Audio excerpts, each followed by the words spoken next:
Salam, hər vaxtınız xeyir olsun. Hər vaxtın xeyir olsun Əhməd. Salam abi, necəsən? Yaxşıyam. Sən yaxşı olarsan da da. 6 dənə Atalantaya vurub qoymusunuz qırağa. Şirkət eləmişsiniz yazıqlar. Əslində o hesab elə gözlənilən idi.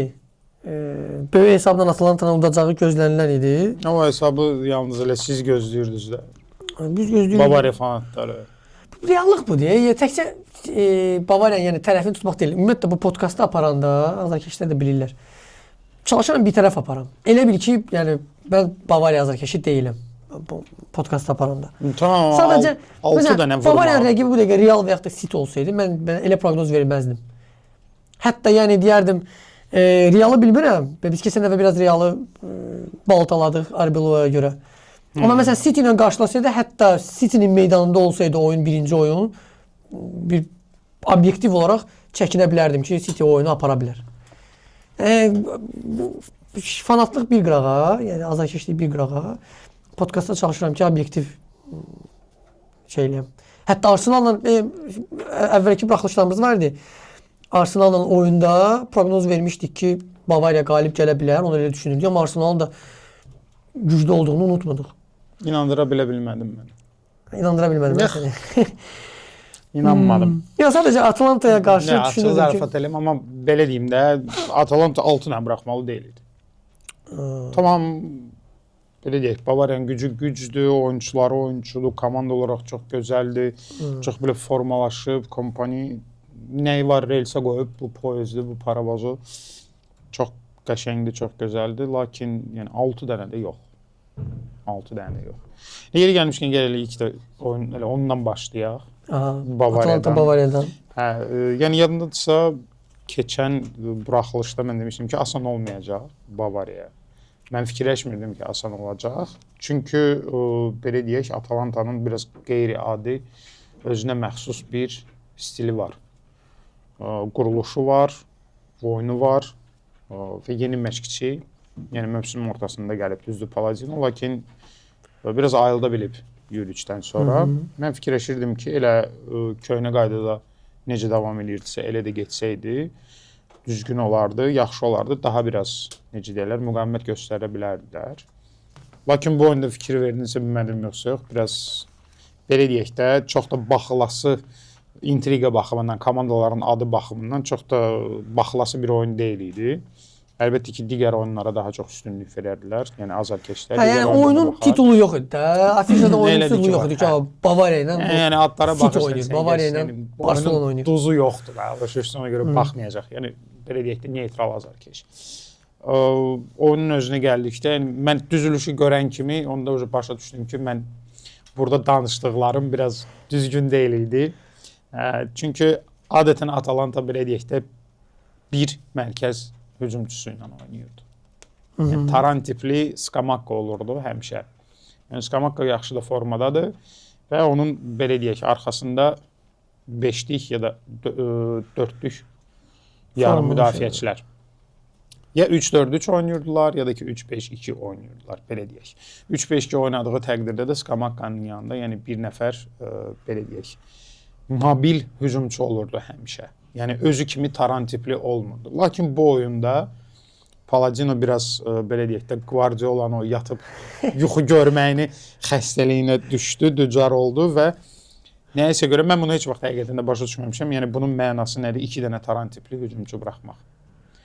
Yəni Krstoviçlə Skamakka çıxdı. Tamam, belə deyək, tarix bəlkə də gözləyib ki, biz birinci dəqiqələrdən Bavariyanın müdafiəsini pressingə məruz qoyarıq və güclü pressing göstərəndən sonra o cür hücum göstərən komanda Bavariya kimi bütün mövsüm kimdən pressing edir? Taran tiplilərlə niyə pressing eləsin ki? Əksinə orada mobil hücumçular lazımdır həmin o pressing eləməyə. Sözümün canı odur ki, yəni o düzülüşü görəndən sonra başa düşdüm ki, Atalanta burada nə gol vurmaq fikrindədir, nə gol vuracaq, nə də ki, belə deyək, uğurlu bir oyun olacaq. Sonra da siz də başladınız da tap-batarap döşəməyə elə ilk tayından. Arda da gördük ki, gəldi, çıxdı 6-1-ə. Sənin fikrin bu oyun barədə nədir ümumiyyətlə? Əslində fikrim obyektiv olaraq elə gözləntim belə idi. Düşünürdüm ki, bu püşk atmada Bavariyanın bəxti gətirdi və Atalantanın da bəxti gətirmədi. Atalanta bir balaca qüvvələri bərabər olan, onunla bərabər olan bir komandaya düşə bilərdi. Hətta iki oyunun ümumi nəticəsinə baxsaq, düşünürdüm ki, Atalanta keçə bilməyəcək Bavariyanı. Mənim gözümdə bu mövsümün bir neçə favoriti var. Arsenal, Bavariya, Çempionlar Liqasından namizəd və favoritlə düşdü də Atalanta. Hə, bəlkə sən minimal hesablı qələbə gözləyirdin. Mənim gözümdə 6 da olmasa 3-4-0'lıq qələbə idi. Hələ Kane də oynamırdı. Kane oynamayanda bax mən düşündüm ki, bəlkə 2-0 olar. Bəlkə 2-0 olar, boşluqlardan alınlar. Məsəl üçün, özdə ilk dəqiqələrdən bu qədər qol vurulacağını gözləmirdim. Gözləyirdim ki, məsəl üçün, bu qədər fasilə veriləndə, Neuer qapıda deyil, Urbikdir. Biraz komanda nə qədər Urbik gənc talant olsa da, gənc istedad olsa da, kompaniya da onu başa düşür, klub olaraq Bavariya da onu başa düşür ki, Neuer bunun belinə çiyinlərinə o yükü qoymağa ehtiyac yoxdur və düşünürdüm ki, o qədər açıq, o qədər ekspressingli oynamaz. Və 2-0-la məsələn kifayətlənər, alınsa 3-cünü vurarıq, alınsa 4-cünü vurarıq belə.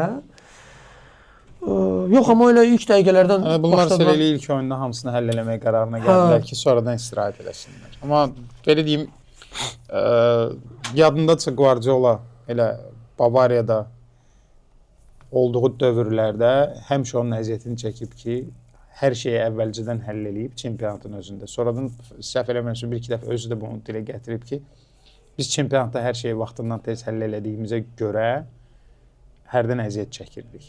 Çünki motivasiya уже qalmırdı. Yəni oyunçularda istər-istəməz sən çempionatda daha tez-tez oynayırsan da, nəinki Çempionlar Liqasında, ölkə çempionatında və istər-istəməz o ölkə çempionatında nəsə bir eksperimentlər mübarizə ruhu düşür aşağı. Bəli. Yəni nəyisə tətbiq eləməyə yeni bir düzülüşlər və s. və ilaxır deyir. Bunu eləyə bilmirdim mən Bavariyada. Çünki oyunçuların bir belə deyim də motivasiyası qalmırdı. Zaten burada hər şeyi həll eləmişik də, yəni başımızı niyə ağrıdırsan yəni. Başa düşdüm, bu belə. Mən fikirləşirəm ki, bu mərhələni atladı Bavariya. Bu real görsənmir ki, Atalanta nəsə eləsin Bavariya bundan sonra. Amma zədələr. Bu oyunda özdə lazımsız zədələr var idi. Yəni oyunun bitəcəyinə bir neçə saniyə qalmış Urbik kəllə beyin travması alıb deyilənə görə, beyin silkələnməsi travması alıb. Ulreich da çıxsa oyuna. Yəni Ulreich oynaya bilər. Məsələn, Atalanta ilə qarşılaşdıracağı oyuna, qarşı oyuna, növbəti oyuna çıxa bilər Ulreich. Amma məsələn, növbəti mərhələdə Real City qalibi ilə qarşılaşmalıdır Bavariya. Yəni Realla çıxacaqsa, elə Bavariya azarkeşlərinin o flashbackləri gələcək də. Yəni Ulreich Benzema da deyəsən yanındadır. Yəni Ulreich'in biraz şey var. O deyil. Həm də belə deyim də oyun praktikası da sən deyən o qədər də çox deyil. Tək-tük oyunlarda çıxıb bu mövsümdə. Məncə formada da olmayıb. Yəni Ulreich tarixi boyu belə deyək, karyerası boyu elə desən deyin, güclü bir qapıcı olmayıb. Çətin olacaq zədələrlə. Davis də getdi, Musiala da getdi. Davis çox güman ki, uzun müddətli getdi. Musialanı bilmirəm amma. Musiala da deyirlər ki, bu əslində Musialanın yaydakı o PSG ilə oyundakı travmasından, zədəsindən sonra mən biraz təəccübləndim ki, bu yarım mövsümə qayıdıb gələ bildi. Amma daha da tez gəldi. Qayıtdı gəldi, amma indi də bu dəqiqə onların elədikləri bax o şeyin də Jan Christian Diezen də dediyi ifadə o idi, Eberlin də dediyi odur. Kompaniya da onu deyir ki, yəni profilaktik tədbirdir. Bir balaca Musialada zədə görən kimi, yəni o axı oynağından onun çıxmışdı ayağı. Yəni indi o nahiyədə bir balaca ayaq nahiyəsində hər hansı bir əzələ dartıntısı və yaxud da ki narahatlıq görən kimi Musialanı əvəzləyirlər vəziyyəti daha da şişirtməmək üçün. Deyim də yenə belə obyektiv yenə deyirəm, hardasa mən gələcəkdə Musialada residiv gözləyirəm. Bavariya azarkeşləri məni bağışlasın.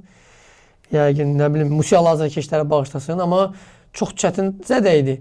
Və Musiala da elə bir oyunçudur ki, yəni deyək ki, onun pozisiyası məsəl üçün sadəcə dayaq olsaydı və yaxud da ki, ona bir köməkçi ehtiyacı var. Playmakerdir. Daim hərəkətdə olmalı və daim elə çətin trüklər göstərməlidir ki, yəni bir ayağın üzərində bütün çəki düşür. Bəzən məsələn bir fint eləyirsən, qarşındakı müdafiəçini və yarım dəfəsi aldadmalısan Sən bütün çəkini bir ayağın üzərinə salırsan. Gələcəkdə yenə təzədən o sağ ayaqda yanılmıramsa. O istedadı qorumaq lazımdır. Sizin boynunuza düşən odur ki, onu qorumaq lazımdır. Vəssalam. Neuerdə Haçan qayıdır Neuer? yanılmıramsa, mən yəni unutmuşam o məlumatı. Deyəsən bir 2-3 həftəsi də var hələ Neuerin. 2-3 həftəsi də varsa, onda cavab ilk oyuna gəlib çıxa bilər. Ola bilər. Növbəti, yəni Növbəti mərhələnin ciddi. ilk oyununa gəlib çıxa bilər. Bu qarşılaşacağı oyunda indi biz bu gün çəkişirik. Bu günlərim Leverkusenlə oyun var. O oyuna nə Urbik, nə Neuer çıxan deyirlər. Nə ona heç lazım da deyil. Siz də çempionat hər şey qaydasındadır. Xeyli qabaqdasınız. Bu belə ən maraqsız belə deyək, cütlükdən keçək. Növbəti cütlüyə ən maraqlı, ən belə gözlənilən cütlüyə. Baltaladıq keçən dəfə Arbeloanı. Əslində belə deyək də, biz baltaladıq, hə. Biz baltaladıq. Sonra sən çəkilişdən qabaqda yaxşı bir indi o məlumatları da deyərsən, qeyd elədin. Zədələrlə dolu Real idi. Yəni azarkeşlər də düşünməsin. Bizdə bəzən yazırlar, kommentlərdə görürəm yazırlar. Yəni kommentlərə cavab vermək adətimizi də xoşlayıram. Ünsiyyətdəyik də. Hate-lə əlaqələndirirlər və yaxud da ki, hansı bir komandaya qarşı rəğbət və ya nifrətlə əlaqələndirirlər. Yox. Real o ötən dəfəki oyundan da biz analiz eləyəndə City'nin qarşısında, City kimi klubun qarşısında zədələrlə dolu bir Real çıxırdı. 5 əsas oyuncusu yox. Hə, və əlbəttə sənin proqnozun bu dəqiqə Realın City'ni darmadağın eləyəcəyi deyil də. Onu gözləmirsən. Açığı da nə olmalı? Maksimum keçəsini gözləyirsən də. Amma buna baxmayaraq həqiqətən bir oyuncuları saysaq, Mbappe yox, Rodrigo yox, Carreras yox, Bellingham yox. Bellingham yox. Yəni bunlar həqiqətən də əsas oyunçulardır. Yəni bu növrəli oyunçulardır. Alaba da yox idi. Məşqçi yox. Müdafiənin elə bir məşqçi də yox həqiqətən. Amma məsələ orasındadır ki, həqiqətən Ancelotti'nin təcrübəsi onu göstərir ki, biz keçən çəkilişimizdə də onu dedik ki, Ancelotti'nin təcrübəsi onu göstərir ki, yəni nəsə işləyirsə, yəni bunların qabında bu varsa, sən çox üstlərinə getmə. Yəni bunlar bunu bacarırlar, eləyə bilirlər. İxtiyarlarına verəm. Hə. Lazım olanda hərdən bir biraz düzəliş elə. Zaten inanmıram ki, belə deyək də, Gareth Bale'ın yəqin ki, son overlapdəki baxmısan, Scholes'la, Wright'la, Neville'la. Yox. O Zidane barədə danışırdı. Soruşdular ki, Zidane məşqçi kimi necə bir məşqçi olub? Bale deyirdi ki, yəni Zidane çox belə deyək də dahi bir futbolçudur. Əfsanədir. Hamı da ona görə üzr istəyirəm, Zidana çox böyük bir rəğbətlə yanaşırdılar. Yəni çox böyük bir rəğbət bəsləyirdilər. Amma məşqçi kimi Zidane wow bir şey eləmirdi də. Yəni hansısa bir belə deyək, güclü rəqiblərə qarşı biz oynayacağıqsa 15 dəqiqə hansısa bir belə deyək, taktiki bir məşqlə təlimatları verirdi, o tutuşturdu, bizi danışdırdı. Belə müdafiə olunacağıq, belə eləyəcəyik. Hətta daha sonra çıxırdıq, deyir, nə bilim, biraz zərbə vururduq. Biraz, nə bilim, cinahdan qaçmaqları məşğul etdirirdik. Yəni belə. Amma nəticə etibarilə Zidane Realın 21-ci əsrdə ən uğurlu məşqçisidir.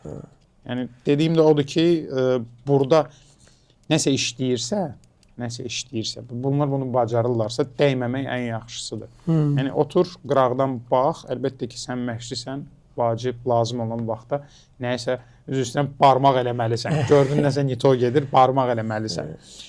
Oyunun özünə gəldikdə 2 nəfər, yəni mənim fikrimcə oyunda belə deyək də, Valverde o heç göz qabağındaydı.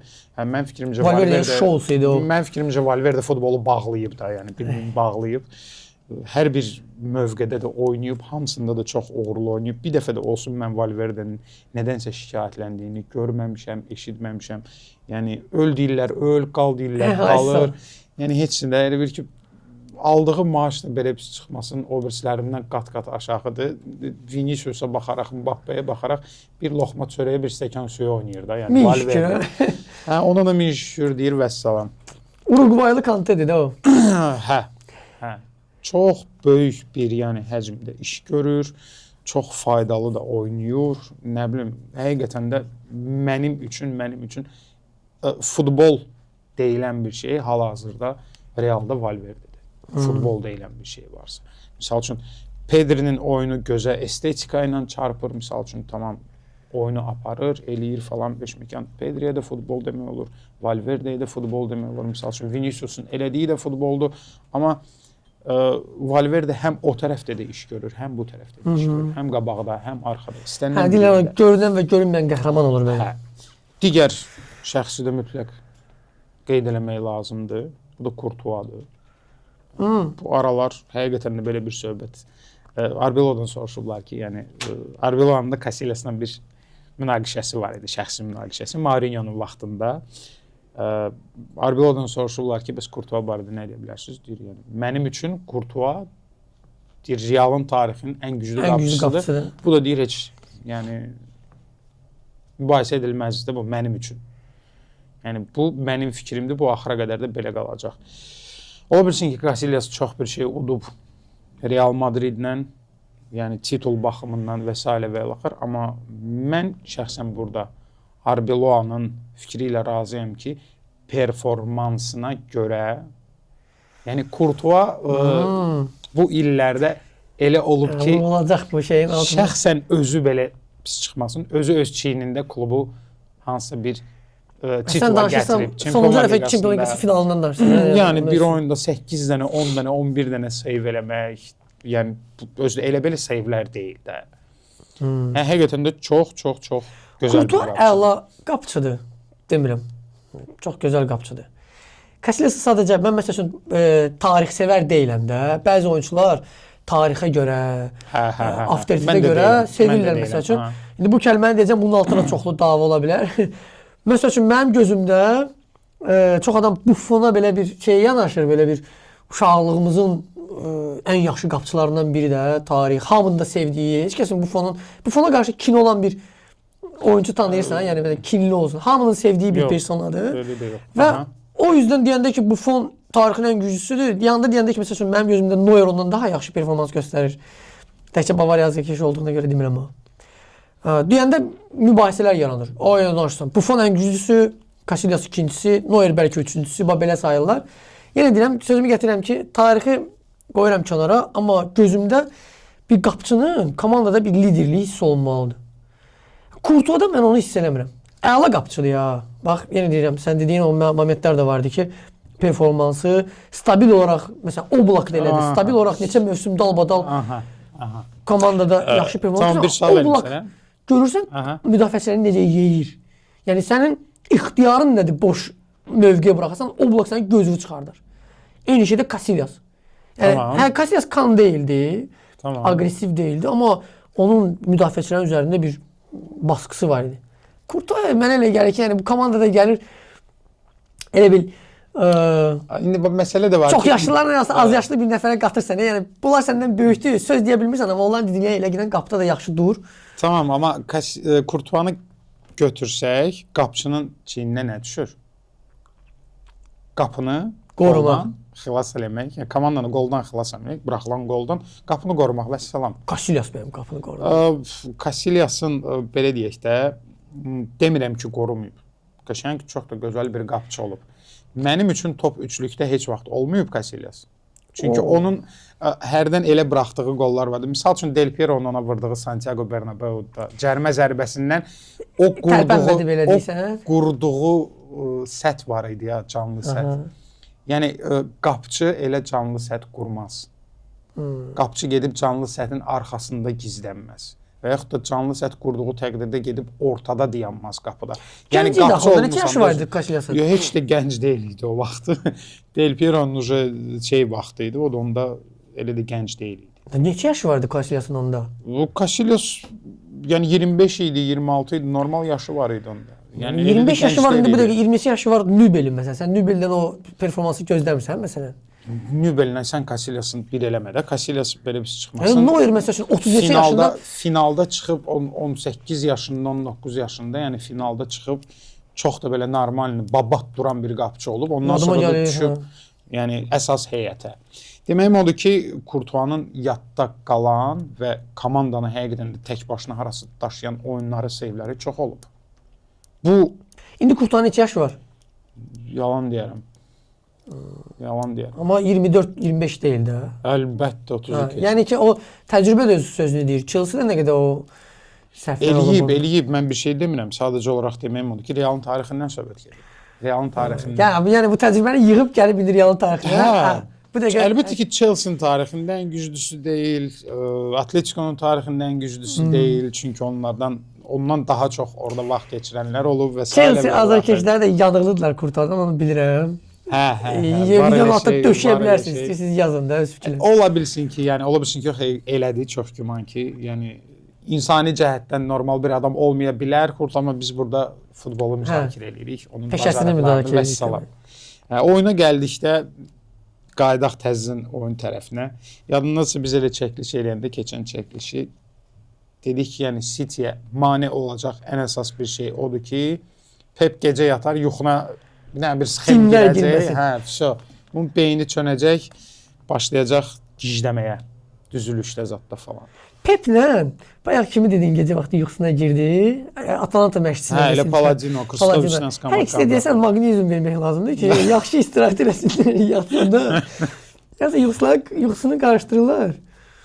Ya da çoban yastığı çay içsinlər, yatmamışdan qalır. Məsələ odur ki, Savinho misal üçün oyuna, yəni düzülüşə baxanda görüm kim çıxır oyuna da Savinho. Savinho zədəli olub. Savinho zədədən çıxandan sonra heç buraxmamısan sən onu. Premier Liqada oynamırdı, eləmirdi. Real'la oyna, Santiago Bernabeu ilk oyuna buraxırsan Savinho. 45 dəqiqə keçir, ondan sonra başa düşürsən ki, mən nə qələt elədim, götürürsən Savinho-nu çıxardırsan. Yerinə başqasını salırsan. Yəni bu şeyləri mən həqiqətən də başa düşmürəm Pepdə, heç başa düşmürəm. Hərdən yəni nəyə lazım idi də? İlk oyundur. Gəlmisən müəyyən bir oyunçularla, müəyyən bir düzülüşlə, onunla oyna, nəsə olsa dəyişərsən. Yəni mənim fikrimcə Arbeloa, yəni təzə gəlib həm də ki onun belə təcrübəsi də yoxdur ki, sən ona xüsusi bir düzülüş falan hazırlayasan, eləyəsən ki, Arbeloa məni yəni qabaqlaya bilər, qara məni basınca söhbətidir. Başa düşdün? Arbeloa o deyil. Rahat oynamalı idi Rahat çıx, oyna, sonra baxarsan nəysə dəyişərsən, dəyişmərsən. Yəni mənim fikrimcə bu 3-0-da hamısı bütün, yəni günahın 99% Pepdədir. 99%. Və keçən dəfə biz danışdığımız kimi də bu komandanın başqa bir oyun üsulu yoxdur. Yəni 3 dənə də top buraxdılar, 10 dənə də top buraxdılar. B planı yoxdur. Mənasız şəkildə topu sağa sola ötürəcəklər vingerlər də çıxacaq. Dokuya 3 nəfər, 4 nəfər gedir. 3 nəfər Dokunun üstünə gəldiyi təqdirdə mərkəzdən kimsə düşüb gəlməlidir bunun yanına. Çünki boşluq yaranır. 3 nəfər burdadır. Gələn yoxdur. Nəyə görə Pep deyib ki, oradan tərpənməyib? Doku nə qədər gedəcək soldan sonra sizə verəcək, nə qədər Semenyo gedib cinahdan çıxacaq, verəcək ortaya. Misal üçün Doku 2-3 dəfə atdı, tamam, uzaq direkdə, heç kəs yoxdur. Haaland vəbşə, yəni Rüdiger Haaland'ı həm cibində gəzdirir. Yəni ona girməmiş cibinə qoyur, deyir, södə mənliysən. Yəni mən Rüdigeri həqiqətən də yəni Haaland'ın qənimi sayırım. Haaland heç nə eləyə bilmir. İmkan vermir, göz açmağa imkan vermir. Çox gözəl müdafiəçidir Rüdiger, çox. Yəni belə vacib oyunlarda da həqiqətən özünü çox qəşəng göstərir. Bir də ki Donnarummanın o, yəni peşəkar qapıçıya yaraşdırmadığım səhvi var. Yəni sosial şəbəkədə Real azarkeşləri, City azarkeşləri arasında o danışıqları görürdüm, qınaqları görürdüm. Məsələn, bir qismi deyirdi ki, Donnarumma çıxışında deyir, xətti görmədi, ona görə əlini yığışdırdı. O peşəkar qapıçıya yaraşmayan hərəkətdir. Sən çıxanda, hətta sən sıçrayışda arxanda hər dəfə ştanga baxmalı deyilsən ki, bir qapıçı olaraq. Sən artıq o rakursda bilməlisən ki, sən hansı hissəni tutursan. Çıxışında artıq başa düşməlisən ki, sən ayağın xəttədir, əlin xəttədir, top hardadır. Bu məsafəni hesablamalıdır da qapıçı. Və orada bir əsas bir qayda da var. Bunu da unutmaq lazımdır. Bu ikinci tərəfi də onun. Tutaq ki, sən çıxırsan, xətti sən tərk eləmirsən. Top ki, xətti tərk eləməyib. Top xətti tərk eləməyibsə, sən ona toxunmaq, hətta nə olardı ki, Donnarumma sadəcə topa bir dənə... Azarkeşlər dediyi kimi, yəni o xətt söhbətini buraxdı. Yəni görmədi, fikir vermədi və s. Axı məni prosta eləyən məqam o idi ki, qapıçı çıxırsa, yəni belə deyək də, bizə həmişə elə deyiblər, futbol Vurub oynayanda. yıxıb dağıtmalı. Yəni qapıçı çıxırsa əmin olmalıdır. Hər şey götür qoy eləyib çıxmalıdır və çıxırsa ucu getməlidir. Yəni yarı yoldan geri qayıtmaq söhbəti yoxdur. Çıxırsansa yumşaq müdaxilə söhbəti yoxdur. Yəni sən çıxırsan topun qabağına, onu kəsməyə, sən çıxıb onu kəsməlisən. Vəssalam. Sən ayağını da atırsansa, bədənin də arxadadır. Sən bunu götürə bilərsən də əlindən. Sən bu xəttlərə də fikir verməlisən. Mənim fikrimcə Donnarumma çıxışlarda ümumiyyətlə biraz oyununu düzəltsə və bir balaca stabillik əldə eləsə, yəni Qarabağa transfer eləmək olar. hə, amma indi karvan səviyyəsində bir qapıçıdır. Ya bu bir zarafat əlbəttə ki, Donnarumma bunların üzərində işləsə, Courtois ilə baş-başa, yəni mübarizə apara biləcək. Yəni ən güclü qapıçı adına. Yəni Neuer indi zədələrdədir, stabillik yoxdur. Fiziki olaraq atlet kimi, belə çıxışları, sıçrayışları imkan verir. Bu belə çıxışlarında problemlərini aradan qaldırsa, topa müdaxilələrində. Yəni ən güclülərdən biri ola bilər, amma indi bu cür oyunuyla o deyil. O deyil. Və City gələn oyun City-də yəni mən görmürəm bir şey ki, City nəsə eləyə bilər. Çünki yenə də Pepdə Real da bu şeyi üstünlüyü əldən verməz. Bu Real azarkeşlərin xoşuna gələ bilər bu ifadə. Sadəcə mən bir anlayışım var da bu klub barəsində. Real Çempionlar Liqasında 8-də 1-də mərhələni dayandıracaq ruhda bir komanda deyil. Rəqib kim olursa olsun. Yox, indi o biraz səhv düşüncədir də. İndi hal-hazırda elə fikirləşirsiniz. Vaxtilə elə 4 dəfə çıxırdı Lyonla 8-də 1-də, 4-də 1-də, 3-ünü uduzurdu. Lyon onların qənimi olub vaxtilə. Bavariyanın da qənimi olub Lyon. O vaxtilə olub. Mən sadəcə Henry'nin bir dənə sözünü gətirəcəm. Məncə bu oyundan ondan da bitirək. Demişdi ki, mən deyir Barcelona'da oynamışam. Barcelona azarkeşiyəm, axıra qədər də qalacağam və bunu demək mənə xoş deyil, amma deməliyəm. Mən onlara bunu, yəni haqq bilirəm. Deyir, mən bilmirəm bunlar nə edirlər, o formanın içinə nə qatırlar. Amma deyir, o formanı geyinəndə tamam başqa bir ruhda olur. Tamam başqa bir ruhda olur. Yəni oyunçular sanki elə bir ki, çönür, motivasiya zat falan. Lanir də qəşəng bir dənə ifadə işlədi ki, mən də deyir o formanı geyindim, bəlkə mənim saçlarım çıxar. Yəni o kəlməni də dedi. Yəni həqiqətən də belə xeyir olacaqsa mən bir iki dənə alım orijinal formada. Sənə də mənə də lazımdır. Hə, mən də Barcelona azarkeşiyəm, bəlkə mən də Realın formasını geyindim, saçım əmələ gəlsə geyinərəm, söz verirəm. Keçək o birisi oyuna. Galatasaray Liverpool. Galatasaray Liverpool. Galatasaray yəni çətin idi. Əslində Liverpool da elə keçən dəfə dediyimiz kimi gah oynayır, gah oynamır. Yenə də favorit kimi Liverpool görsənirdi. Vacib iş gördü. Minimal da olsa hesablıq qələbə. Amma necə oynadı Liverpool'a qarşı? Liverpool mu oynamadı? Liverpool zaten oynamır. Liverpool oynamır. Liverpool yəni slot nə edir bilinmir. Bilmir. Bir necə deyim struktur yox. Oyuna baxanda bilmirsən ki, belə deyək də kim nə işlə məşğuldur, kimə hansı rol həvalə olunub. Salah yəni keçən mövsüm və yaxud da bir neçə mövsüm bundan qabaq 30 dənə mövsüm ərzində qol vuran şəxs indi adi bir topu saxlaya bilmir, bir keçid eləyə bilmir. Yəni İsmail Jakobs yemişdi onu. Salah yox idi meydançada. Yəni mənim gördüyümü deyirəm də belə deyək. İsmail Jakobs ona görə də şəxsən mənim üçün Salaha görə düşüb. İsmail Jakobs həftənin rəmzi komandasına. Wow bir şey eləməyib. Sadəcə olaraq Salahı söndürüb. Salah da ki son oyunlarda demək olar ki, məncə Liverpool böyük bir səhv eləyib Salahı satmamaqla. Keçən vaxtında keçən mövsümki performansdan sonra Salahı öpüb qucaqlayıb yola salmaq lazım idi. Upakovkalayıb belə şeyxlərin qabağına qoymaq lazımdır ki, buyur şeyx. Yaxşı vəziyyətdə işlənmiş iPhone kimi. Əlbəttə babat da pul verirdilər yəni ona. Mən olsaydım, yəni mən özüm dastavka eləyərdim Salahı ora. Yəni göndərərdim kargo ilə zarla, DHL-la göndərərdim ki, getsin. Təyyarəsi də bizdikdə. Vallahi, yəni veriləsi idi də. Buna eləyib bu cür. Yaşı 30-u keçib, tamam, əfsanədir, klubun əfsanəsidir, başa düşürəm. Okey, təşəkkür, bay necə deyərlər də. Yəni bəsdir də. Həm də ki kadrlar gəlir də. Yəni Virtsi almısan. Virtsi aldın. Bax əsas o boyda pul xərclədiniz. almısan. Ngumov var orada. Chiesa oturub zamində. Chiesa'nı 5-6 dəqiqəlik buraxırsan sən. Elə olmaz da. Yəni slot davam edir bu şeyləri. Səhv dalayıca.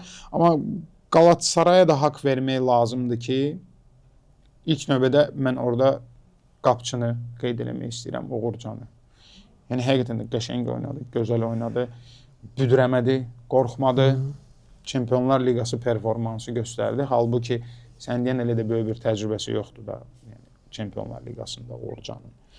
Qəşəng oynadı, mənim xoşuma gəldi. İsmail Jakobs da gözəl idi.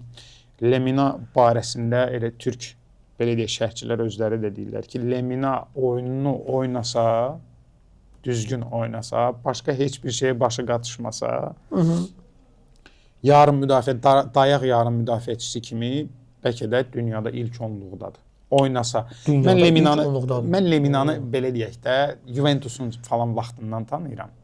Juventusda da oynayanda o vaxtda mən ona yəni baxırdım, azarkeşliydim. Çox xoşuma gəldi oyunçu. Çox istedadlı oyunçuydu. Sadəcə olaraq belə deyək də, elə bir ki, futbolu bir balaca qeyri-ciddi yanaşırdı. Sonra sonra qayıtdı İngiltərə çempionatında oynadı elədi. Orada biraz baş çıxartdı, ad çıxartdı. Daha sonra Galatasaraya gəldi. Osimhen barədə də demək istərdim ki, Osimhen də biz bir neçə çəkilişdə danışırıq hücumçulardan ki, çoxlu iş görürlər. Osimhen pressing maşınıdır. Çox xoşuma gəlir. Həqiqətən də yəni dayanmır, işləyir, mübarizə həqiqətən də hər tərəfli. Bir də Gabriel Sara'dır. Deyəsən Gabriel adı. Sara çox gözəl oyunçudur. Çox xoşuma gəlir həqiqətən də. Məncə belə deyək də önə dillərdə olmayan belə qəhrəmanlardan biridir. Mənim üçün. Ümumi komandada belə deyək, oyunçular, yenə də deyirəm, Okanın burada mən bir zəhmətini görmürəm. Yalan deməyəcəm. Mənim üçün sadəcə mənə elə gəlir ki, bu oyunçular sadəcə olaraq belə deyək. Özlərini topladılar, çıxdılar. Özlərini toplayıblar. Həqiqətən də mübarizə çox gözəl idi. Yarım müdafiə çox belə solid idi, samballı idi, necə lazım idi. Liverpoola gəldikdə isə Liverpool başdan ayağa problemdir. Yəni yenə də deyirəm, heç kimin yeri bilinmir, kim harda oynayır. Heç kim. Yəni nə bilim, deyiləsi söz yoxdur. İt yiyəsini tanımır. İt yiyəsini tanımır, hə, bildiyin it yiyəsini tanımır. Belə. Tamam, görək indi növbəti oyunda necə olacaq. Amma bax, Galatasaray Liverpoolu minimal hesabla qalib gəlməyi, bu oyunun nəticəsi belə oldu ki, nə dərəcədə Liverpoolda xaos olsa da, bu oyunun nəticəsi həll olmayıb. Bir balaca Galatasaray azarkeşləri hal-hazırda o rahatlığı əldə eləməyiblər. Bandrajdadılar, Liverpoolda... Yəni səfər qolu söhbəti ləğv olunandan sonra məsələsi ləğv olunandan sonra. Bir dənə qol artıq, yəni 1-0, 2-0 bu... 2-0 həll eləyə bilər misən? 2-1 artıq... Mən inanmıram ki, 2-0-da nəyisə bəlli eləyə bilsin. Yəni, istər-istəməz... Biri varsa ikincisi də gələcək. Əlbəttə. Hə. Tamam, 3 artıq nəsə deməkdir. 6 da nəsə deməkdir. 6-1 zat falan, amma 1-2 yox. Arsenal'la Bayer Leverkusen biz elə gözləyirdik ki, şey olacaq. Mən gözləyirdim ki, Arsenal yəni üstəliyə. Siz deyirdiniz ki, rahat keçəcək, amma... Keçməlidir. Keçmədi sadəcə. Bəlkə də rahat da keçəcək. Sadəcə olaraq ilk oyun, belə deyək də, mən gözləmirdim ki, rahat olacaq. Nəyə görə? Çünki Arsenal özü oynamır. Oynamağa da imkan vermir. Oynamağa da imkan vermir. Yəni, vaxt uzatmalardır, bu standartları, nə bilim, dəqiqələrlə uzatmaqdır, outlardır, uqlavoylardır, künc zərbələr idi və s. və axır. Bunlar hamısı, belə deyək də, öz təsirini oyuna, istər-istəməz öz təsirini qoyur da orada. Rus demişkən belə vəski futbol oynayırlar da. Elə bir ki, palçığın içində oynayır. Online PlayStation oynayanlar bəlkə bilərlər. Oynayırsan, rəqibi o qədər bezdirirsən ki, deyirsən ki, indi bu dəqiqə pultu qoyub online çıxar, mən də 3 qalımı qazanaram. Arsenal belə minimal rejimdə oynadı, ekonomi rejimdə oynadı. Çox da güc vermədi özünə. Sakanın oyunu alınmadı. Daha sonra ümumi belə götürsək, komanda kimi olaraq pis oynamadılar. Yəni ilk oyun üçün pis oynamadılar. Mən sadəcə olaraq Bayer mənim xoşuma gəldi. Yəni Arsenala qarşı çıxıb oynadılar. Çox belə necə deyim, əzmli oynadılar. Biraz josko oynadılar. Biraz belə deyək də sərt oynadılar. karta yaxın oynadılar, sərt oynadılar. Palacios elə bil ki, bildiyin, yəni quduzluğu tutmuşdu da. Palaciosun buraxmışdı elə bil ki, şeydən. Öküzə qırmızı şey göstərir səni. Əski bax onun kimi. Palacios da ümumiyyətlə belə sərt oyunçudur. Ümumi komandadan çox xoşum gəldi mənim Bayern. Həqiqətən Hülmandın da o ikinci zərbəsindən sonra qolundan sonra gəlib Zoveri belə qucaqlayıb demək ki, biz deyən uşaqlar var da, şərait yoxdur. Prosto biz də bacarırıq, biləsən. O da xoşuma gəldi həqiqətən. Arsenal İngiltərədə məncə orada da çox belə əziyyət çəkməyəcək. Çünki həm çempionat məsələsi var, İngiltərə Premyer Liqası, həm də ki, elə Çempionlar Liqasının özündə bunlar çox güman ki, qabağı keçəcəklər. Ona görə burada da minimal, yəni ekonom rejimlə keçəcəklər. Mənim fikrimcə. Hülmandda yəni elə belə bir məşqçi deyil də, ən azından Danimarka ilə böyük bir uğur qazanan bir məşqçidir. O da bir şey fikirləşəcək. Görək. Amma məncə yenə də asan keçməyəcək. Sonda onun bir şey eləyərik, proqnoz verərik. Bir maçlıq proqnoz verəcəyik və bu ümumi iki görüşün nəticəsi olacaqdır. Bu Arsenalda da gördüyün kimi o hücumçu məsələsi həqiqətən də yəni həmişə gündəmdədir. 3 oyun oynayırlar, 4 oyun oynamırlar. Yəni 3 oyun vururlar, 4 oyun yoxdular, yatırlar. Onlar da tutmaq olmur da. Yəni Arteta nə edir, necə eləyir. Çətindir oynamaq Arsenala qarşı. Həqiqətən bundan öncə dediyim kimi özləri oynamırlar, oynamadığı təqdirdə oynamağa da imkan vermirlər heç kimə. Bir də maraqlı bir oyun oldu PSG Chelsea. Qollu bir oyun oldu. Çox qollu bir oyun oldu. Və kommentlərdə biraz PSG Chelsea-ni biz demişdik də ki, PSG çox rahat keçəcək. Chelsea azarkeşləri yəqin ki, bizə biraz qızmışdılar. Şərhlərdə yazırdılar ki, indi tərsinə olsa nə gülərəm, tərsinə olsa... Biz orada başqa şeyə gülmüşdük əslində. Transfer mövzusunda dediyimiz zarafata gülmüşdük. Əslində onlara gülmüşdük. Həqiqətən o transfer məsələsində fikir verirsənsə, yəni hal-hazırda tamam, Chelsea 3-2 uduzurdu. 3-cü qolda biraz Jorgensen'in səhvindən oldu. Elə Jorgensen'dən başlayaq.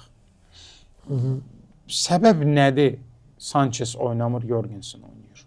Səbəb nədir ki, Sanchez çıxır, misal üçün Premier Liqada 3 dənə, 4 dənə oyunda və yaxud da Çempionlar Liqasında hansısa bir oyununda sonra birdən Rossinior fikirləşir ki, yox, Jorgensen durmalıdır. Belə rotasiya olar, yəni. Yəni rotasiya lazım idi ümumiyyətlə. Və yaxud da tamam 3-2 uduzurlar ikinci taymda, ikinci hissədə Vitinyan qolundan sonra kimi buraxır? Kimi buraxsın oyunu gücləndirsin? Yəni Delap, Lavia, yəni bu adlar belə deyək də İngiltərə Premier Liqasından qıraqda heç kimə heç nə demir. Yəni bu oyunçularla sən PSG-yə Chelsea olaraq nə edə biləcəksən? Yəni açığı danışaqda Chelsea azarkeşləri də inciməsin. Yəni Delap ümumiyyətlə Chelsea-dən qabaq nə edib ki? Harda belə İngiltərə Premier Liqasında ümumiyyətlə belə bir anlaşılmaz, yəni adi futbol fanatının heç vaxt ağlına sığmayacaq bir şeylərdir ki, 30 milyona, 40 milyona oyunçu satırlar. Baxırsan ki, bu oyunçunun ümumiyyətlə yəni 5 dənə qolu var, 2 dənə qolu var. Bir dənə də futbolçu var, elə o da Chelsea-nin futbolçusu, Armando Broja. Əslən Albaniyalıdır da. 30 milyona satırlar Evertona, Burnley-yə. İnsanın, futbolçunun 3 dənə, 4 dənə qolu var Premier Liqasında. 4 dənə qol onlar üçün şey deyil də, pul deyil, onlar üçün. Başqa şey olmaz. Başqa liqalarda məsəl üçün Almaniyada nə bilim orta liqalar ağlayırlar da o pulu görəndə. Əksinə bir ölkədə bir 100 milyonluq transfer olanda deyirlər ki, siz bizi güclü rəqabət salırsınız. Haşədə bir dənə kənara çıxma vaxtı mən bir itim var idi, it saxlayırdım. Çox kaprizli böyütmüşdüm bu iti. Bir də ona gətirdim, bir gecədən qalmış bir yeməyi vardı. Açdım ki, qalıb da artıq yeməkdir. Bir balaca soyub verim yesin. Qonşuluğumuzda da bir nəfər kişi vardı. Onların da bir iti vardı. Mən öz itimin qabağına o yeməyi tökəndilər. Bu yemədir. Onun Yəni iti gəldiyi bu yeri. yemədi bu iti bu yemeği yemedi dedi ki yani beğenmir de ha. Deməyi yok beğenmir təzəsini verirəm. Kişi de götürdü ki o kudur ve sen itin değil. Benim itimin bir haftalık yemeğiydi bu. Şeyde bir de İngiltere'de mesela o 30 milyonluk dediğin o güldüğünüz İngiliz kulüplerinin güldüğü o transferler başka şeyde ligalarda bir komandanın illi transfer etti. Hə, həqiqətən çox, yəni 30'a gülürlər amma mənasız bu şeylərdə hamısı. Yəni o qiymətlərdir. Ondan da savayı, yəni bu oyunçular belə deyək də, yenə də deyirəm, həmin o oyuna dəyişiklik edə biləcək bir potensiala malik deyillər. Yəni mən onu görmürəm. Nə yalan deyim? Yəni bu keçən dəfə biz danışdığımız kimi o Black Friday-də alınan oyunçulardan hamısı, amma qiymətləri heç də Black Friday qiymətləri deyil də. Yəni məsələ odur. PSG-nin özünə gəldikdə isə mən Xviçanın həqiqətən də ehtiyatda oturmağını başa düşmürəm. Yəni Enrique əlbəttə ki bizdən daha yaxşı bilir. 2 dəfə Çempionlar Liqasında Liqasında aliləri bağışlasın bizi. Lakin məsələ odur ki, belə deyək də, nə Douedən, nə də Barkola'dan zəif oyuncu deyil Xviça. Mənim fikrimcə ikisindən də daha çox verə biləcəkdir. Çünki Xviçanın zərbələri, Xviçanın mübarizəsi, yəni pressingdə işləməyi həm Barkola'dan, həm Douedən üstündür. Tamam, Doue dribling, gözəl driblingi var və s. sürəti də yerindədir. Xviçada da var. Ben unuttum ondan qabaq bəlkə kimlənsə oyunu və ondan sonra bir oyun olacaqdı. Yəni Doue bax o deyəcəydim. Doue heç də zəif istedad deyil, gənc olsa belə. Kim onu deyir ki? Heç kəs Çox yaxşı istedaddır. Yəni ona etibar eləməyə dəyər. Demirəm amma Xviçaya etibar eləməyə dəyməz. Sadəcə baxırsan ki, bax o rotasiya özünü doğrultdu, hesabda özünü doğruldub. Tabloda öz işini gördü. Həm də işinə də yaradı. Yəni o rotasiya ağıllı rotasiyadır. Əgər sən Xviçanı çıxartmırsan, bugün Doue'ni çıxarsan, gəldi və Doue'ni yox, Xviçanı çıxartsan. Mən sadəcə olaraq onu demək istəyirəm ki, Xviça bunların ikisindən də həm Barkola'dan, həm də Doue'dən üstün oyunçudur və daha çox verə bilər PSG-yə. Nəinki bu ikisi, mənim fikrimcə. Amma əlbəttə ki, solda Xviça, sağda Doue oynaya bilər. Zaten Dembeləni mərkəz müdafiəçi kimi oynadır. Dembeləni cinahda oynadmır. Yeri gəlmişkən onun da yeni mövqesi çox da gözəl də tutur. Yəni demək olar ki, aşağı yuxarı hər oyunda qol vurur. Vitinha nə bilim çox gözəl bir oyunçudur. Yəni həmin o üçüncü qolda onun necə o rahatlıqla qapıçının üstündən atmağı, eləməyi mən çox xoşuma gəldi. Mən bir oturdum 10 dəfə o momentə baxdım da yəni. 10 dəfə o momentə baxdım ki, yəni bu çox gözəl bir məqam idi. Yəni futbolun həqiqətən də gözəlliyi də vaxtında soyuqqanlı, gözəl bir hərəkət eləyəsən də. Yəni bu aşırma zərbəni atırsan, heç kim də ona çata bilmir. Hamı belə topa belə baxır da başa üstün. Oyun aparmağı Vitinha'nın çox gözəldir. Nə bilim, yəni müdafiə ilə hücumun arasında buradan pas alıb ora ötürmək. Vitinha yəni motordur da, mühərrikdir. PSG-nin döyünən ürəyidir, belə deyək.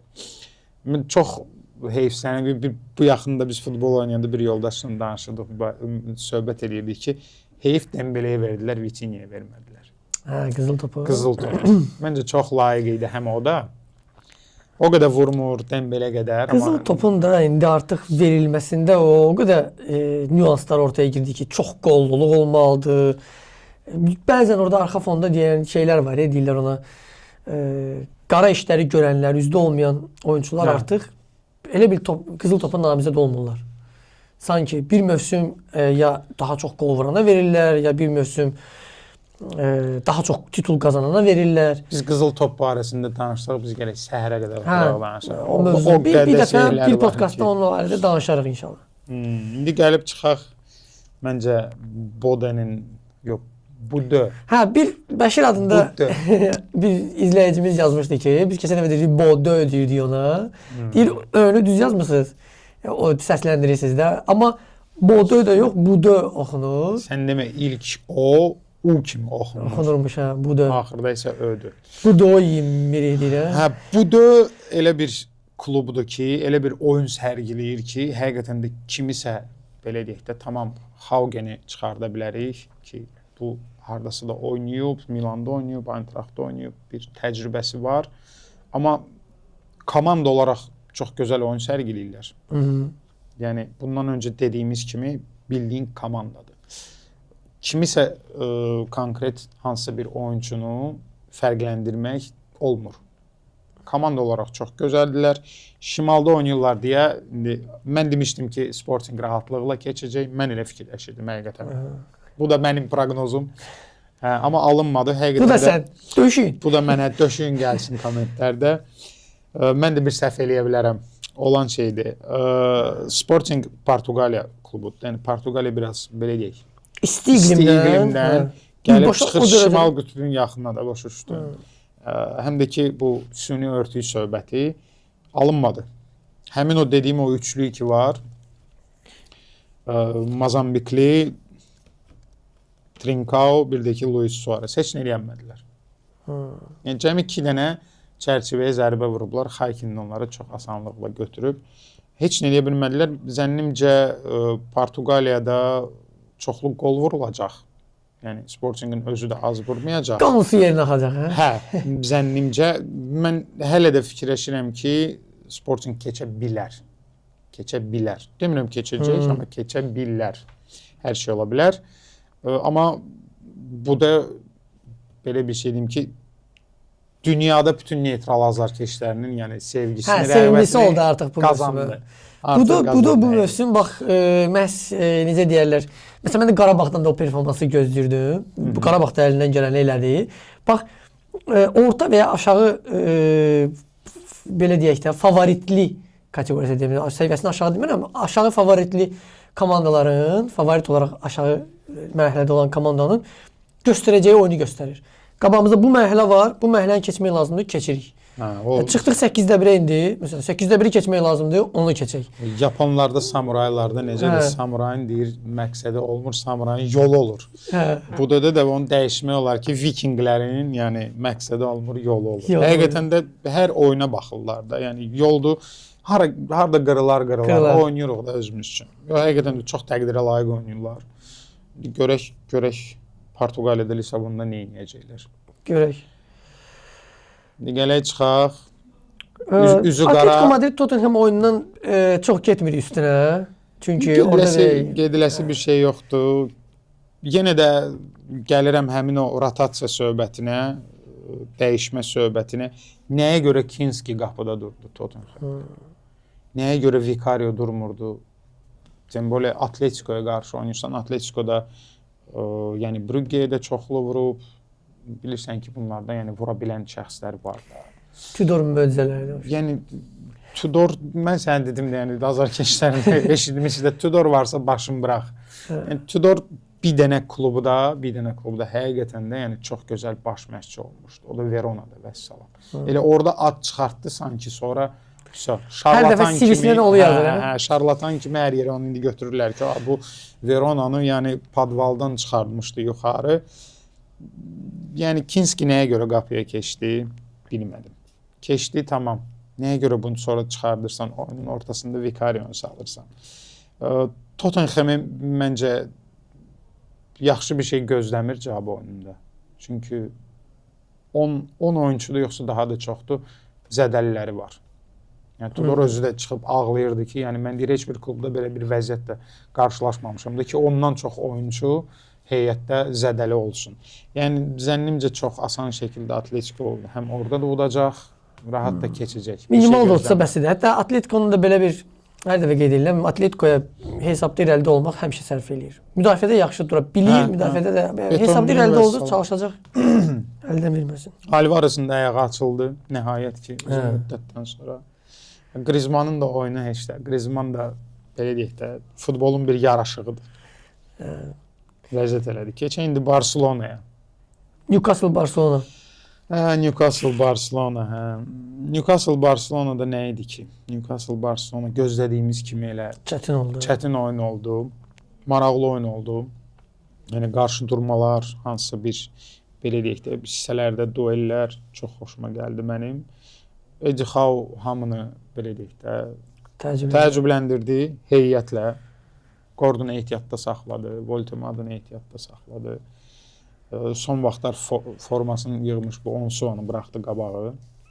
Nigeriya əsilli Danimarkalı. Ümumi oyun barədə belə deyim, Barcelona üçün pis nəticə olmadı. Yaxşı nəticədir.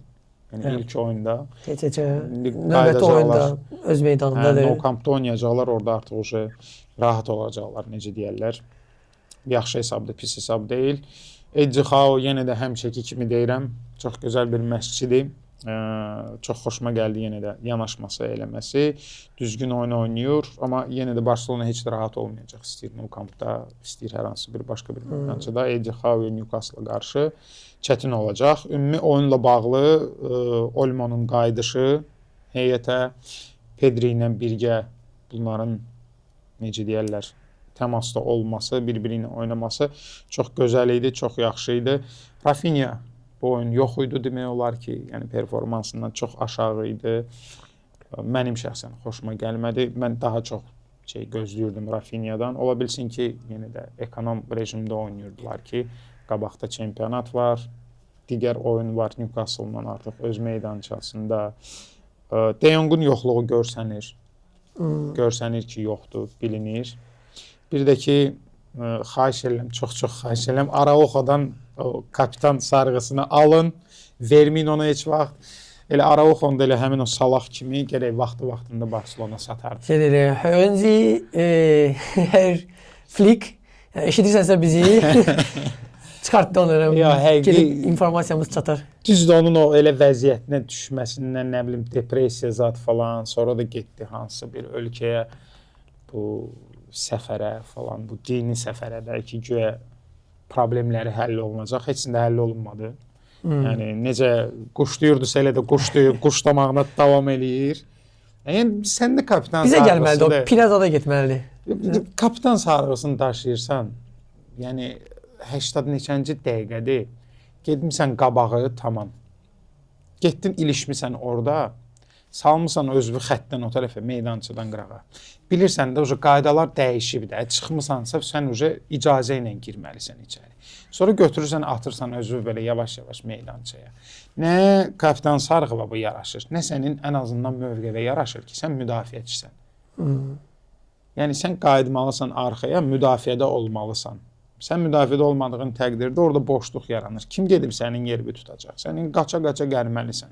Sənə icazə veriləndən sonra yavaş-yavaş gəlirsən, hakimlə mübahisə edirsən ki, niyə orada vermədin? Yəni, cərimə zərbəsi vermədin və yaxud da niyə həkimləri çağırmadın? Gəlmədin, heç nə. Vurdular, sənin oyunçun vurdu. Kimi ki, sən saxlamalıydın. Saxlamadın, vurdular. Yəni, məncə bir petisiya hazırlasınlar, Barcelona azarkeşləri, Araujo'nun kapitan sarğısı alınsın və ümumiyyətlə satılsın.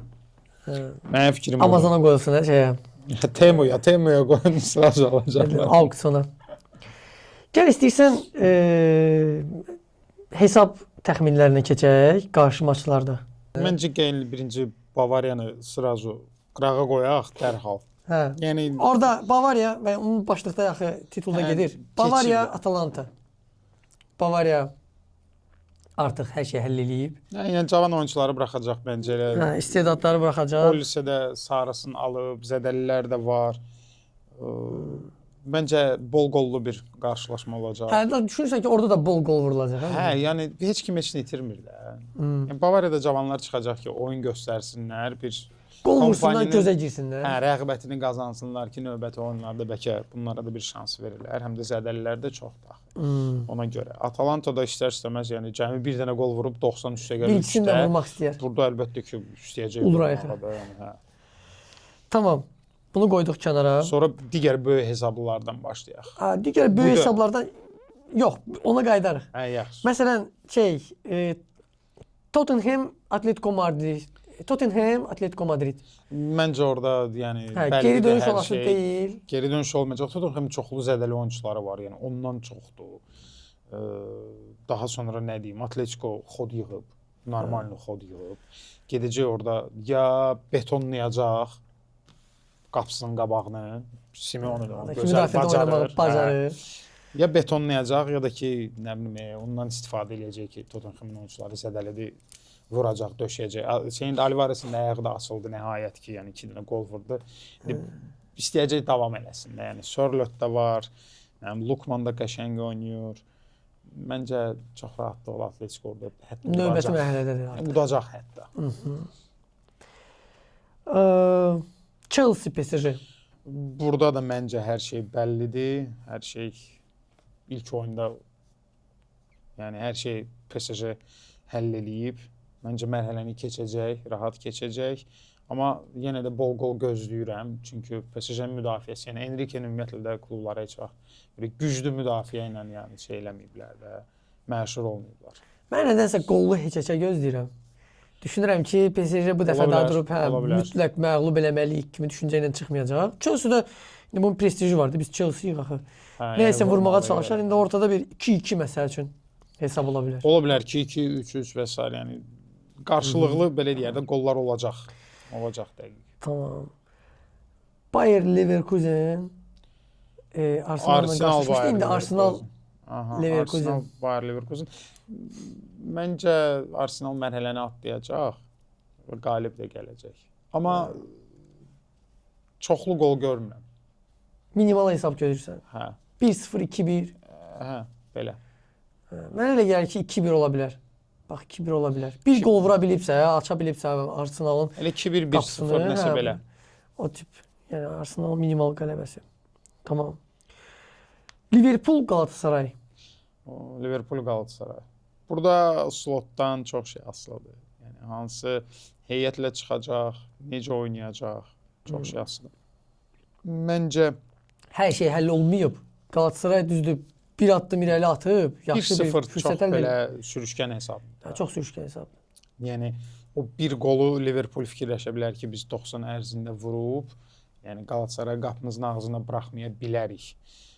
Buna belə deyək də, buna hər bir şəraiti var da Liverpoolun. Normal müdafiəsi var. Düzdür, misal üçün Konate çox bərbad oynadı İstanbulda, Türkiyədə, yəni Galatasaray ilə oyunda. Amma Anfield'da tam başqa oyun olacaq. Mənim fikrimcə Liverpool tam başqa cür oynayacaq, tam fərqli oynayacaq. Ekitikedən gol gözləyirəm. Özü də dubl gözləyirəm. Dubl gözləyirəm. Hə, məncə 3-1-dən 3-0-dan falan olacaq. Galatasaray qarşı. Hə, mənim fikrimcə. Tamam. Görək. Mən elə gəlir ki, olmalıdır da ən azından da. Yəni belə deyək də Türkiyədə göstərmədiyiniz heç olmasa evdə göstərin. Heç olmasa. Sən qof ki, Galatasaray bundan istifadə eləyə bura. Eləyə bilər, amma məncə bir qoldan artıq vurmayacaq. Hmm. Bir qoldan artıq vurmayacaq məncə. Yaxşı. City, Manchester City, Real Madrid. Manchester City, Madrid nə deyəsən, yəni City'nin oyununda bir zərrə də olsun pozitiv bir şey yoxdur. Yəni hal-hazırda. İstəyir Premier Liqada oynasınlar, istəyir burada Çempionlar Liqasında. Bir şey görmürəm City üçün. Mən nədənsə düşündüm ki, bir oyun yadıma düşdü. Bavariya, Pep idarə eləyəndə Bavariyanı Barcelona ilə qarşılaşmışlar. İlk oyunu 3-0 uduzmuşdular. Halbuki həmin mövsümdə çox qəşəng oynamışlar. Yox. Növbəti oyunda da 3-2 qalib gəldi Bavariya. Heç nə də həll eləmədi bu onlar üçün. Yəni 3 gol vurdular, mübarizə göstərdilər. Hər iki komanda orada yaxşı oynamışdı. Bilmirdin indi kim hesabda daha çox irəli çıxacaq. Hər ikisinin ayağı açıq idi həmin mövsümdə. Yəni prestijini itirmədən, Pep'də də var o, tamam biz şey eləyir. Prestijini itirmədən qalib gəldi, amma mərhələni keçə bilmədi. Bax indi hardasa City'ndə də onu görürəm. Ola bilər, hə. Gəlsin məsəl üçün 2-1 udsun, 3-2 udsun, öz meydanında qalib gəlməlidir. Sən demişkən bu prestij söhbətinə görə 3 cavabsız top ilk oyunda, yəni ən azından bu oyunda gol da vurmalısınız, qalib də gəlməlisiniz ki, bu prestijə görə. Amma mərhələni məncə Real keçir. Mərhələni mən də görmürəm ki, keçsin City. Amma qalib gəlməyə Realdır. Tamam. İndi bir maç da var. Artıq Sporting budur. Sporting budur, hə. Görək də bu artıq şimal qütbünə yaxın deyil, biraz isti yerdir. Zənnimcə Sporting, belə deyək də, Sporting orada biraz büzüşmüşdü. Soyuq idi da, biraz büzüşmüşdü. düzdür. Qadın futbol olsaydı yəni bu Qadın ifadə deyilməzdi. Yəni. Yox, qadın futbolunda da niyə büzüşürlər? Sadəcə biraz başqa yerlərdə büzüşürlər də. Başqa tərəflərdə, nahiyələrdə belə deyək. Hə. Məsələ odur ki, mənim fikrimcə Sportingin bu sürətli futbolu, mən keçən buraxılışda dedim ki, onların bu üçlüyü ki var. Katamo'da deyəsən, hə. Katamo'dur, Trincao, bir də Luis Suarez. Bu üçlük mənim fikrimcə bu oyun nəsə eləyəcək və Sportingin bu üçlüyü çox sürətlidir, çox bir-biri ilə belə deyək, gözəl oynayırlar, divar pasları və s. və ilaxır.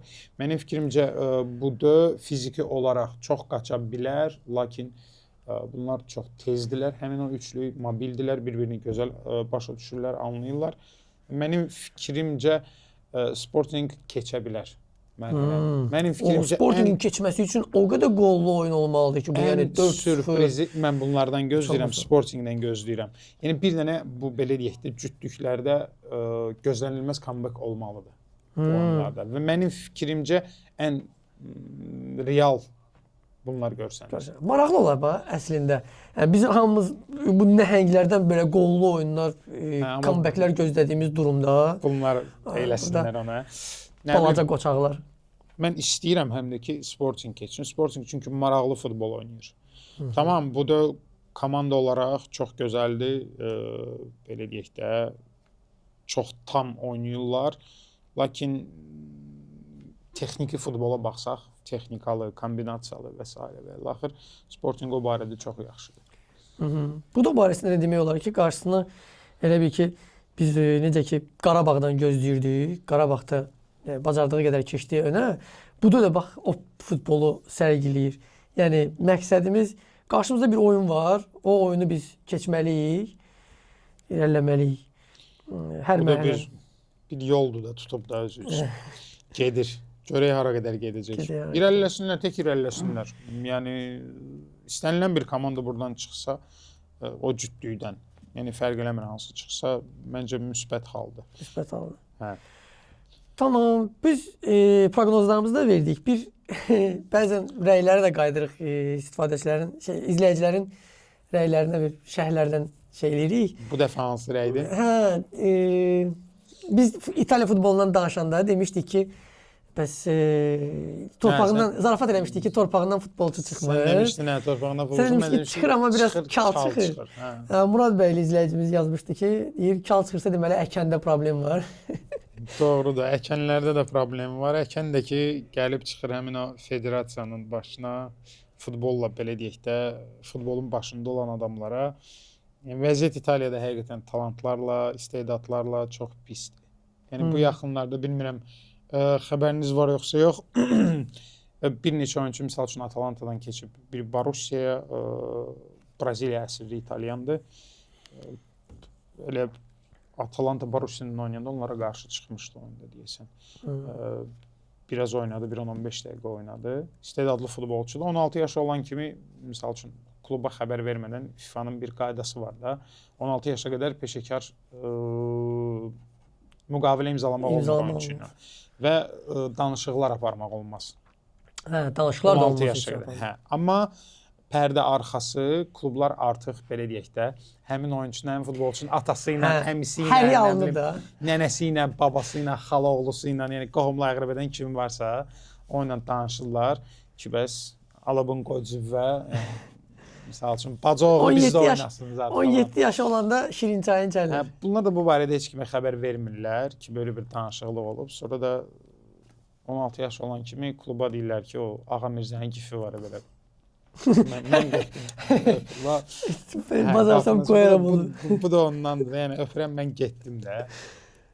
Yəni bu istedadları saxlaya bilmirlər klubda. Həqiqətən çox acınacaqlı vəziyyətdir. Deməzdim ki, hər şey puldan asılıdır. İtalyanlarda biraz belə bir şey də var da, əhli kefdilər. Yəni 16 yaşa qədər bunlar fikirləşirlər ki, 16 yaşa qədər bununla heç kim danışıq apara bilməz. Yəni müqavilə də imzalaya bilməz. 16 olar danışarıq bununla. Yəni bizim çörəyimizi yeyib, suyumuzu içib, zad falan, bizim pizzamızı, raviolini yeyib. Ailə döyləx, yəni bunun cibinə pul basıblar anasının, atasının. Əhli keyfli illər sonra da çıxıb gedir onun üçün. Yəni bax belə. Tamam, düşünürəm ki, biz bu günlərin danışmaq istədiyimiz mövzulara dəydik, toxunduq. Proqnozlarımızı da verdik. Siz də bizim videonun altında öz şərhlərinizi yazın, sualınız Siz də varsa proqnozunuzu yazın. ünvanlayın.